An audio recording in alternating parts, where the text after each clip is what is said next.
Shoqata Kombëtare e Bashkive të Shqipërisë në kuadër të projektit RCDN financuar nga BMZ dhe SECO e implementuar nga GIZ, zhvilloi takimin e parë tematik të forumit të ujësjelljes kanalizimeve.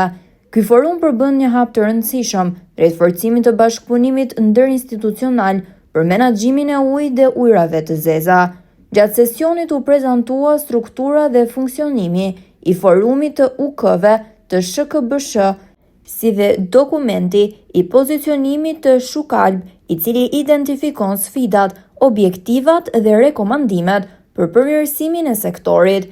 Pjesë e takimit online ishte dhe Bashkia Lushnjë, me pjesëmarrjen e kryebashkiakes Eriselda Sefa, duke treguar angazhimin e saj për përmirësimin e shërbimeve publike dhe menaxhimin e burimeve ujore. Takimi u mbyll me dakordsinë për hapa të përbashkët dhe vijimin e konsultimeve mbi politikat sektoriale në të ardhmen.